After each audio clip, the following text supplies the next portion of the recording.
LA Metro Magazine podcast is here to bring you the entertaining, informative, and inspiring stories of the people who live, work, and play in the greater Lewiston-Auburn, Maine area. I'm your host, Colby Michaud. In this episode, we sit down with Matt Leonard, the founder and CEO of Military Talent Source. He talks about what it's like to be a veteran, how it's sometimes challenging to find work after the military, and how MTS helps with that. This is LA Metro Magazine Podcast, Episode 13.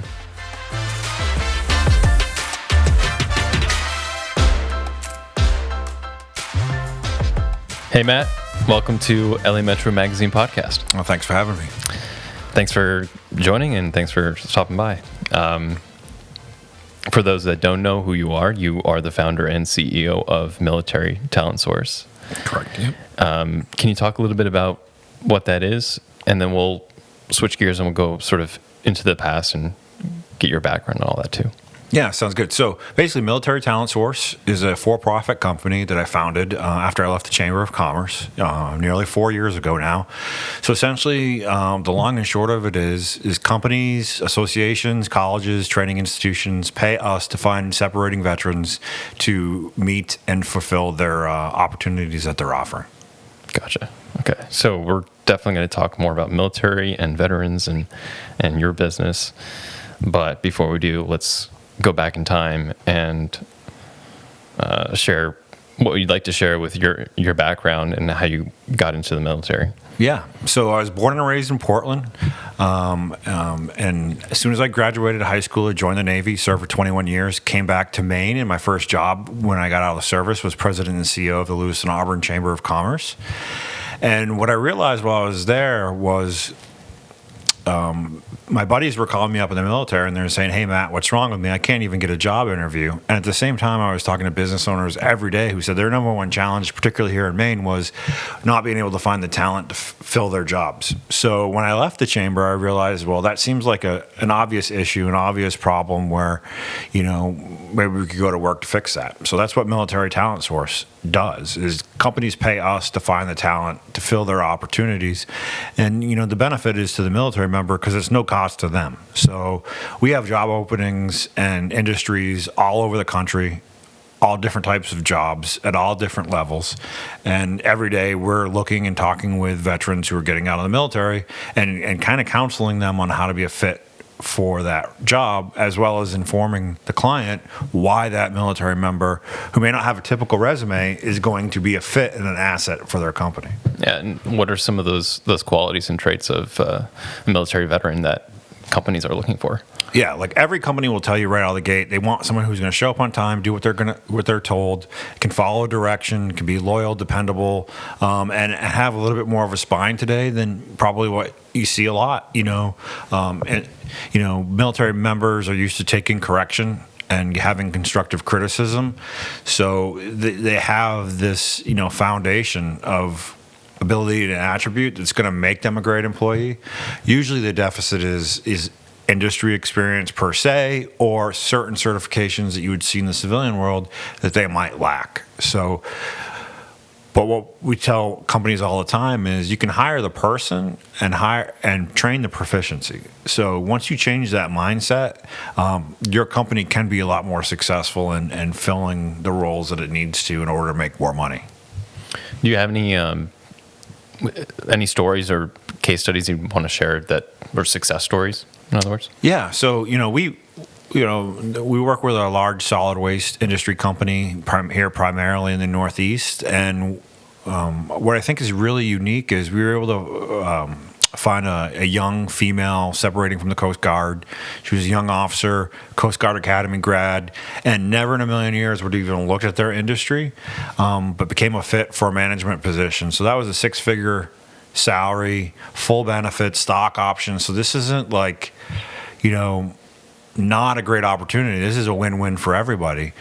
And what I was getting at is, not only would that individual not have looked at the solid waste industry as a potential career post-military, but particularly now companies are interested in diversity and inclusion.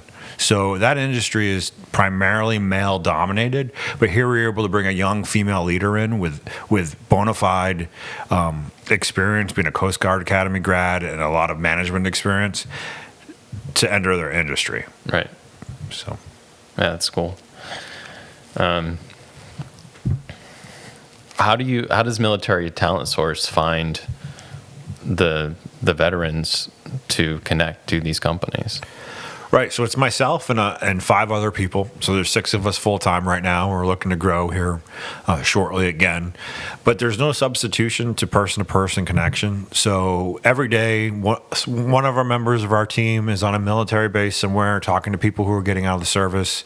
They're looking on LinkedIn. They're looking through a lot of different networks and publishing information, trying to connect with veterans and let them know about the opportunities that are out there. So for a lot of companies, even though they have an internal recruiting team, they have internal HR, I like to say that we're a force multiplier in that we're going to connect and talk to people you otherwise wouldn't talk to. So if your companies are obviously looking for people and finding people in the way that they are right now, this is just going to enhance those efforts even further. So it's not a replacement; it's more of a multiplier for the action that companies are taking. Okay, and you're operating in nationwide, correct? And Yep. You have clients all over the country. Yep. So I imagine that you're also talking to veterans that are from all over the country. Right. And sometimes you're bringing those veterans to Maine. Right. So how is this also a benefit for the state? Yeah, a couple points to make on that. I would say for the first and foremost, people think that bringing people to Maine who are from Maine who are currently serving in the military is going to be some kind of solution to our aging demographics, and it's not. At any given time, there's about 5,400 active duty people who are from Maine as a home of record. We could bring them all home right now, take them all out of the military, and that's not going to have a significant impact on the long-term changes in our demographics. That said, too, is a lot of these people who join the military from Maine are never going to come home, and you're never going to convince them to come home because they're going to get married, they're going to meet somebody from away, they're going to live there, or they're going to fall in love with places where they're stationed, whether it's Southern California or somewhere down south. They're just not going to come home. So that's not a viable strategy. But first and foremost, there are Mainers like myself who are going to retire from the military that want to come home, that have become disconnected from opportunities in Maine. And if they believe the narrative that there, quote unquote, aren't good paying jobs here, they're going to get frustrated quickly. So those are one group of individuals that I love to connect with when we're out and about, the fellow Mainer who are meeting in Fort Drum, New York, or down in Camp Lejeune in North Carolina or wherever, saying, hey, we're from Maine too, we're a Maine-based company, we can connect you with certain areas, right? The second part of that is there are people who have knowledge of Maine. Maybe they came to summer camp here. Maybe their parents brought them here. Maybe they're from the Northeast or East Coast individuals who understand at least where Maine is. And then it's really about presenting the opportunity because Maine can be that small pond, if you will, the proverbial small pond. So the connections are realer here is we can connect people to actual people that are going to make a decision about hiring them. And if you're going to break into a career here, it may be easier than some other major metropolitan areas. So one of our clients is the Maine Department of Corrections, and we created programs that allow people to come here to break into corrections. And you can come here, break in, and it doesn't mean you got to live here forever. Or that we have clients in aviation where it's easier to connect and get your initial job and that initial amount of experience here in Maine. And then, if you ever want to move, no one can take that away from you. It's on your resume. So twofold strategy. There are people who are from Maine that we want to bring home and help transition them back, but also we want to promote Maine to people who otherwise wouldn't move back here. And that young couple that I spoke of, the person working in the solid waste industry, they were from the Midwest, stationed in Portsmouth, and they bought a home here in Maine. So we had 2 young professionals. Her husband separated from the military, and he was an engineer. So we brought 2 young professionals in their mid-20s with master's degrees and brought them into Maine, which we need to do in order for the state overall to be successful. You served 21 years in the Navy, Correct. Is that right? Yep. I'm sure you had a lot of different experiences through the Navy and learned a lot of lessons. Mm-hmm. What do you take from that experience to your business today? Yeah, I think first and foremost is about the team. So it's myself and 5 individuals, and it's becoming experienced and understanding of people and the dynamics that people bring to a team. How do you motivate people? How do you manage people? How do you reward people? Can you understand that everyone's different? And I think as a leader, in my position as a CEO, is I'm primarily charged with being the visionary, looking out over the horizon. How are we growing as a company? What are we going to do next? How do we stay up to date? But also really responsible for the team. While the team's taking care of the daily stuff to meet the mission, to recruit people to fill our opportunities, and at the end of the day, make money for the company. My job is to take care of them and make sure that they're working to their greatest potential that they have to offer, and they're taken care of. So I think anyone who's served in the military would immediately identify with that. That leadership is about influence. I mean, that's the definition of leadership, is about the ability to influence people to do what you want them to do, whether they want to or not. But the other part of leadership is really about taking care of people. And when you have that experience, I think it's just a different dynamic to understand that somebody's going to have a bad day, that people are people, there are going to be emergencies. It's just that experience, I think, helps me a lot to build a team and manage a team. Now, did anybody on your team also serve in the military? Yeah, 4 out of 5 of them have actually spent some time in the military. Would you say that was a coincidence or by design? Probably a little bit of both. I mean, the way I hire and the way I would advocate to hire is recruit for the talent, really. The people that we've added as we went along were talented individuals that I saw out there who expressed an interest of coming on board. I wasn't actively looking to hire at the time. I just took advantage of an opportunity to bring somebody on the team. I look at like Bill Belichick. Every year, the Patriots are winning the Super Bowl, but every year that team was built differently, right? They had a different scheme, and Belichick implements a playbook that meets his current team. He doesn't just carry around a scheme and try to stuff people into it. And that's about long-term success. So I brought talented people on board. I had them help me figure out how we're going to be successful, and we make changes as needed. And we've done that over the course of, in January, it'll be 4 years. So the company has consistently grown.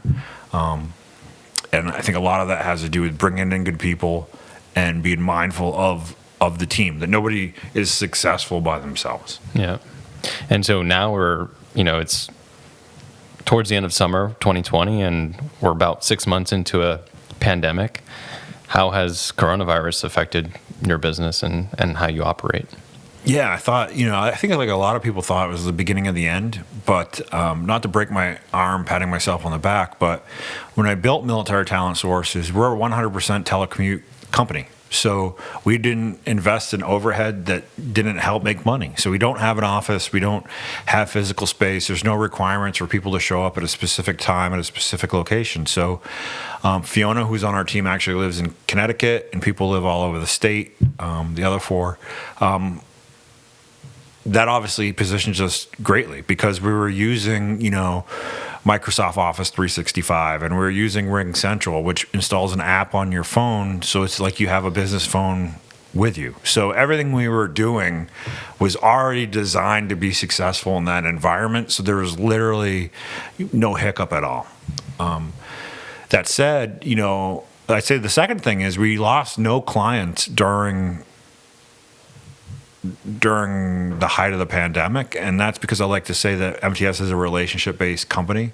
Is we don't charge transactions. A lot of what we do is what's called a recruitment process outsourcing model, RPO, which is like Netflix. Companies pay us a flat monthly fee for the services that we provide, and we do more than recruiting. We do a lot of program development and workforce development initiatives and grant writing. So you get a whole array of services for a flat monthly fee. And because of that, because of the relationship we had, even when we weren't actively trying to place somebody, none of our clients left us. So that was an advantage. Where we did take an impact, though, was on the contingency hiring, where it's literally we get paid a commission for placing somebody. And when people weren't hiring, we obviously took a hit to revenue for that perspective. Right. Because a lot of companies weren't hiring, a lot of companies laid people off, and that kind of changed the demand for a bit, but it's turning around now. Companies are starting to hire again. Yeah. I'm just wondering, are there types of companies or clients that Military Talent Source prefers to work with, or does better overall with Yeah. different industries? Yeah, so we're a Maine-based company. However, like a lot of successful Maine companies, a lot of our business growth is in locations outside the state of Maine. So right now, if we're going to work with a Maine company, we want someone that has a footprint in Maine, but is more of a nationally based company with multiple locations, with multiple opportunities in multiple occupational specialties. So a lot of the companies we're working with right now are well-known companies, Fortune 500 style companies that have multiple locations in this country. They have multiple occupational specialties, and they understand that, it's just not straight line recruiting. I have an open position and I need to put somebody in it. So those are the companies we're working with. We just signed with a company that's headquartered in Rhode Island, but they're a major bank, a major national bank, and we're going to be working with them in commercial development banking and bringing and transitioning veterans into that role. Whereas they begin in the summer with like a paid internship. It's really a training program. And then they work in commercial development banking, or they work in their analyst position. So I tell people I'm not running a lemonade stand. It's a legit company that makes money and is playing a larger and a more expansive role in our client base. Yeah, it's interesting. You don't think, or at least I don't think of a military veteran going into banking after they retire, which kind of leads me to the topic of what is the modern veteran, because I think there are a lot of misconceptions about, and we've talked about this before in other places. So I would love your thoughts on that. Yeah, I mean, specific to banking, I mean, if you're in the banking industry, or just think of your account being at your bank, it's about trust, right? You want somebody there that you trust to take care of your money. Quite literally, right? And banking has a lot of regulations, rules, regulations, processes, standards. It's about trust. It's about integrity. And you quickly see the link to military, right? When you bring somebody in who is used to following orders, doing what they're told, making sure that they understand rules, regulations, and at the end of the day are there to provide security, safety, defend this country, that's who you want looking over your money. On the analyst side, a lot of people in the military are analyzing threats every day, whether they're in combat actively and it's about figuring out how dangerous is this patrol going to be, or it's at the Pentagon and looking at our national strategy. So there's a lot of mutual traits and experiences that quickly can transfer into those realms. More generally, today's veteran, a lot of people don't understand, or I don't think they understand a lot. I think, unfortunately, because of the way the media portrays veterans, right? You hear about post-traumatic stress. You hear about suicide. You hear about drug use. And the reality is that's like in any population. It's the overwhelming minority of individuals who have those issues. Now, is that significant? Yes. Is it a significant number? You've heard the number, 22 veterans a day commit suicide. Those are generalities, but if you dial down into the stats, this is going to be a different story. So I like to talk about the majority of veterans today. And the majority of veterans today aren't the veterans of yesterday. Nobody joined the military to escape going to jail today, right? Today's enlisted are high school graduates. Today's enlisted have some college by the time they leave the military. 80% of enlisted veterans can code in one or more languages. They're familiar with tech. They're using technology today that is not the technology from yesterday. So in Iraq, we use things called a Blue Force tracker. It is some high-speed tech. It's like a GPS system on steroids where it mapped all of the assets that are in country. We're using advanced radios. We're using IED defeat mechanisms that are electronic based. We have people serving on ships that are using advanced radar and technology. And so today's enlisted are light years ahead of having an experience and talent with technology and mechanics and electronics. And, you look at like the Navy, our aircraft carriers and our submarines are powered by nuclear reactors. So these young individuals are out there under the water on secret missions, responsible for taking care of nuclear reactors. And if something breaks, you can't just go down to Home Depot.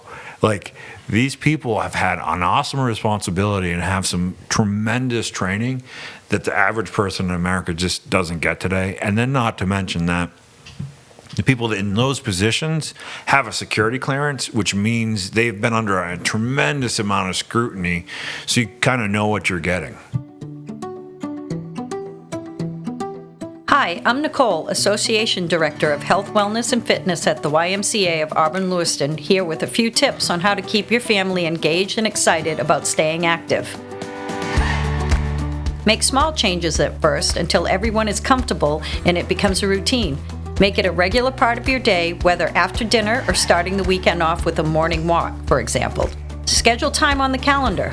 We recommend children get 60 minutes a day of physical activity and 2 to 3 hours a week for adults. Have a family activity calendar and designate time every day for activities, whether outside or inside. Outdoor activities may be dependent on the weather, but that's just an opportunity to be creative. Walk around the mall, go to an indoor swimming pool or track. You can even play active video games from the comfort of your living room. And of course, there's always the option to visit the Y. By incorporating physical activity into your family schedule, it helps keep everyone healthy and accountable. Working together outside, taking care of the yard, raking, gardening, or playing sports helps build character and draws you closer together. Since nearly everything is done virtually these days, it's important to take a break and turn off our devices for a couple hours. Instead, play an active family game like charades or dance to your favorite music. This will keep things fun and interesting and introduce new skills. Being active as a family can benefit everyone. Simply put, an active family is a happy family.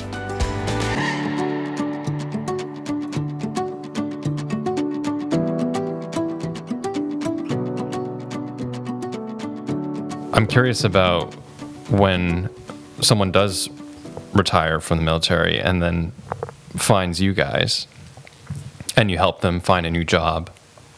Do you also help with that transition? Because sometimes that can be a challenge for a veteran to go from living a military lifestyle to living as a civilian.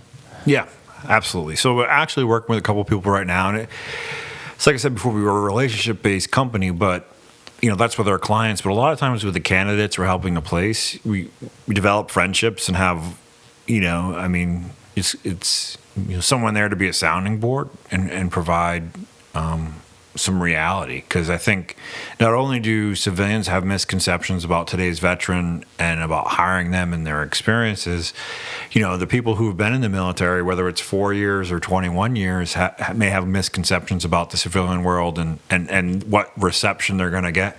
And one of the lines that I like to tell people getting out of the military is there's going to be no parades. Nobody really cares about you.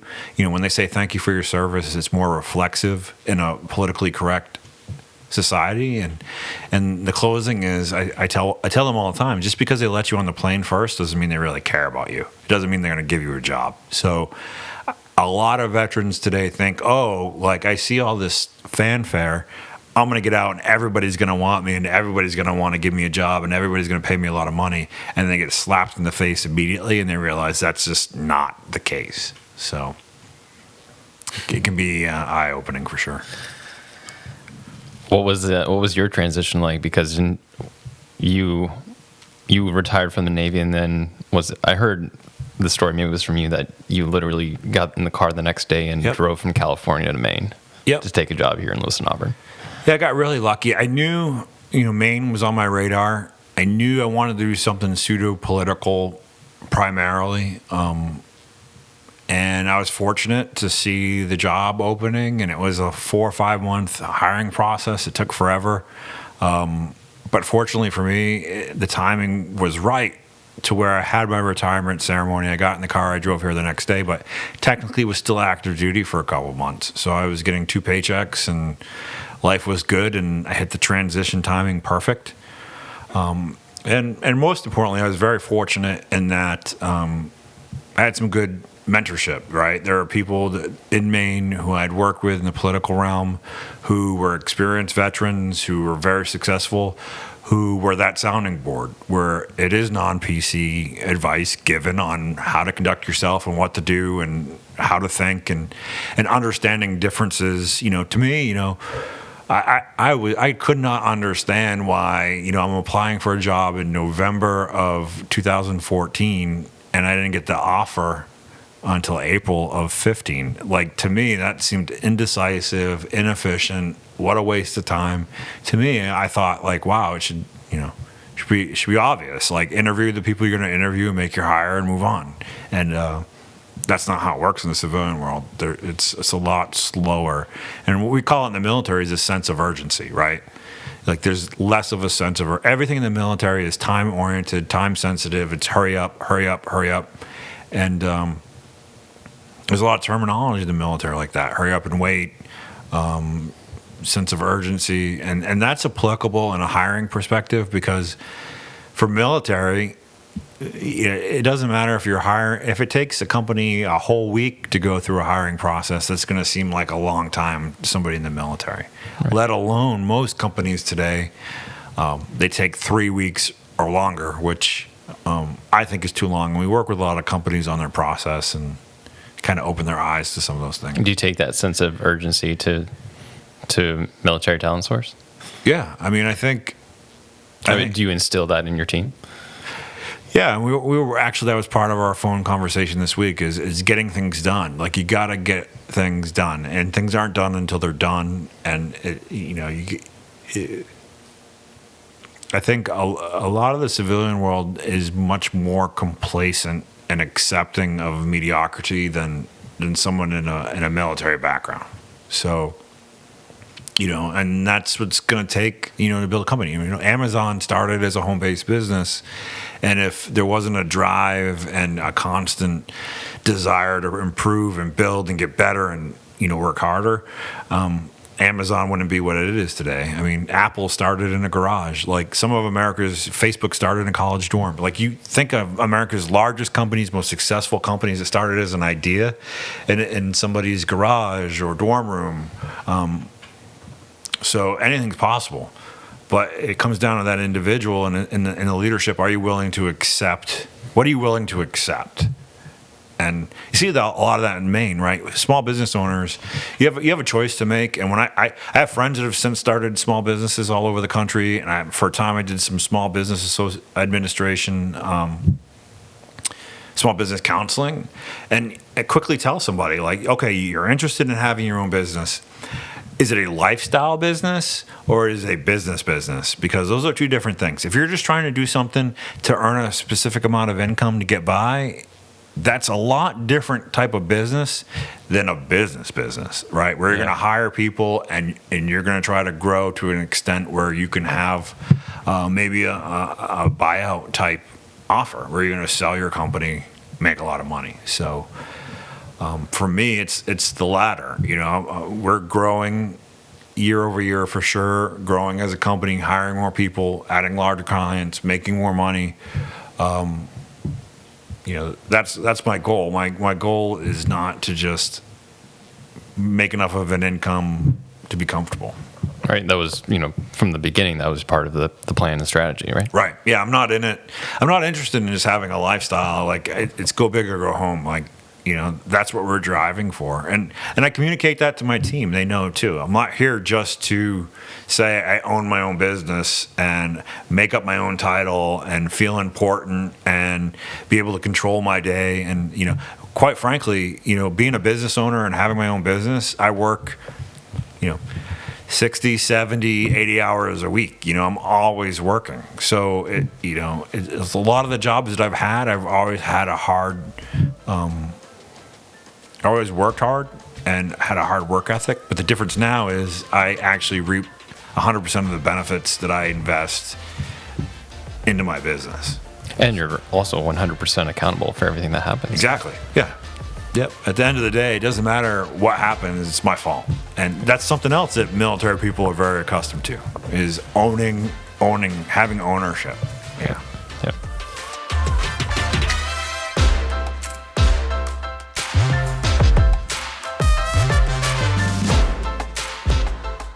My thanks to Matt for taking the time to speak with us and to share his perspective on military veterans. A big shout out to the YMCA of Auburn-Lewiston for sponsoring this program. You can find out more about them at alymca.org. We have many more exciting guests ahead, so make sure you subscribe to this podcast wherever you listen to your other shows. That way you're not missing out on future episodes when they are released. We also want to thank you for listening. You, our audience, is the most important piece of this program, and we know that these recordings are just slices of a bigger ongoing conversation that we want you to be a part of. If you have any thoughts or ideas, please let us know on social media. LA Metro Magazine is on Facebook, Instagram, and YouTube. Connect with us there.